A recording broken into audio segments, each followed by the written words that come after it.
朋友们，我又回来啦。那么今天是元宵节，首先祝大家元宵节快乐。那么我有一件比元宵节更快乐的事情，就是我的粉丝数已经到达1万了，耶！录这个视频还差6个，就提前庆祝一下。那么今天这个视频呢，我想给大家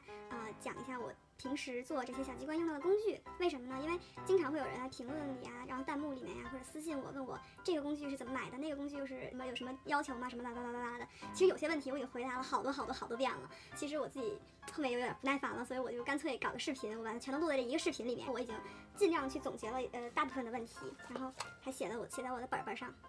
OK， 那我们现在就开始。我们先从最大的开始说起。首先就是我平时垫在桌子下面这块垫板，这块垫板呢，其实它也叫这个切割板，也叫切割垫板，或者各种名字，淘宝上哪都有卖的。我这块呢是一个 A3 的双面的，看看它有很多的这个不一样的刻度，比如说有这圆的呀，然后有那个就各种这一格是1厘米啊什么，就做手工其实非常方便这个东西，然后它还不会伤到桌子。就它好像还叫什么，就可以自愈合还是啥，就是那个刀划了以后，完了以后划的不是那么狠的话，它那个板会愈合就。我也不知道它会不会，反正就是很神奇。然后它有各种颜色，还有各种大小，可以任你挑选，只要去淘宝随便一搜就有了。下一样呢，就是这个平时我有的时候用来精确的切割这个纸的这个东西，叫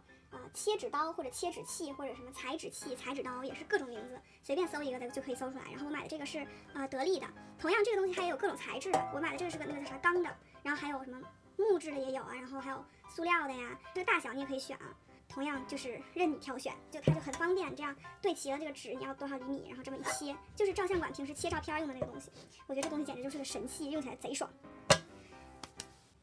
然后就要说到一个经常有人问我的问题，就是这个卡纸要怎么挑选。我呢其实就只买过2种卡纸，一个就是我平时那个小机关视频里面这个蓝色和红色的这个卡纸，它其实就是晨光的，是我在超市里买到的。大家可以看一下它的这个叫什么名字，就是它这个是带纹路的那种纸，也是有好几种颜色。我没有看上面写多少克，但是我去淘宝上搜了一下，好像是180克这个卡纸，然后大部分的小机关都可以用，就这个厚度硬度就可以了。然后还有一种就是我用的这个黑色卡纸，它是稍微厚一些，它是250克的，然后我也是在淘宝上买的，这个比那个稍微厚一点，也挺好用的，然后就是这个照片打印的问题，经常会有人问我的照片是怎么印的，其实我照片就是先在这个 Word 文档里面排版，把那个照片拖进去，然后排满一张纸以后，然后再去直接拿打印机打印的。就是 A4 彩打，其实我觉得还挺 OK 的。你看这些印出来还是挺鲜艳的，这些颜色什么的。然后，它还薄，然后还方便操作。反正我没有用过那个相纸打印，我就是当时第一次自己做的时候，觉得只能用这个办法，然后我就这么去印了。然后后面我觉得这个方法真的是最便于操作，并且最省钱的，它也没什么坏处，而且它就是薄嘛，好做在这个机关里面，每一页上贴一张纸啊什么的，所以就我反正是这么用的。然后如果你们想用那种相纸，我觉得也是 OK 的，那种是你如果带出去做手账的话就很方便。我一般都是旅行回来再做，所以我会采用这种方式。下一样呢就是这个点点胶，就是平时做小机关有一些小的地方粘起来呀，然后或者你要粘照片在本上的时候，就是这个点点胶其实特别好用。就是谁发明出来的点点胶真的是神仙啊！其实我也不是都用点点胶，有时候会用双面胶，因为有的地方比较宽啊，这样粘的比较方便。反正这个胶也是根据大家的这个需要吧。反正我觉得粘照片的时候，这个点点胶真的。这个牌子的话，国誉然后还有晨光我都买过，我觉得差不多，没有啥区别。晨光还便宜一点，而且还多一点，反正都挺好用的，我是这么觉得。接下来呢是这个叫切角器，也叫圆角器，就是我也经常会用到。就比如说你这个纸，你做小机关的时候，比如说你觉得它那个边缘太那个扎手了，那个尖尖的不好看，你想把它变成圆的，我有时候就会用这个。然后你看把它做成这个圆的这个边就变柔和很多，然后就这么一摁就可以，操作非常简单，把纸塞进去，然后这么一摁它就变成这个圆角了。然后这个是在无印买的，然后就是这个刻刀的话，我这个是这个牌子 OLFA， 好像是刻橡皮章用的，反正还挺好用的，每个里面还送了一组刀片吧，还是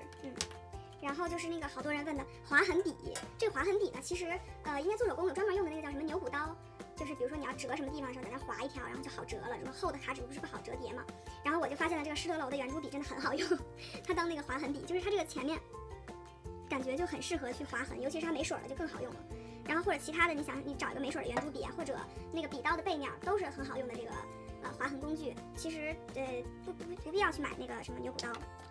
然后基本上就没有啥别的工具了，尺子啊、什么剪刀这些都是大家必备的常用的工具了。这个剪刀反正是我忘了这是啥牌子，我忘了，它是那个叫啥，剪胶带的时候不会粘在这个剪刀上，我觉得这个设计还蛮不错的。然后我之前还有另外一个剪刀，就是它这个剪刀头不是这种尖尖的，是那种圆的，叫什么空气剪刀。那个剪刀就是剪纸的时候就会剪出很流畅的线条。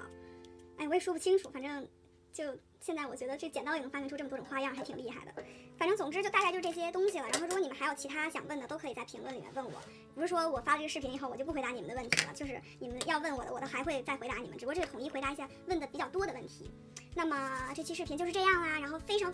感谢大家，然后才能让我有1万个粉丝，我自己都没有想过。真的特别爱你们，那就这样啦，拜拜。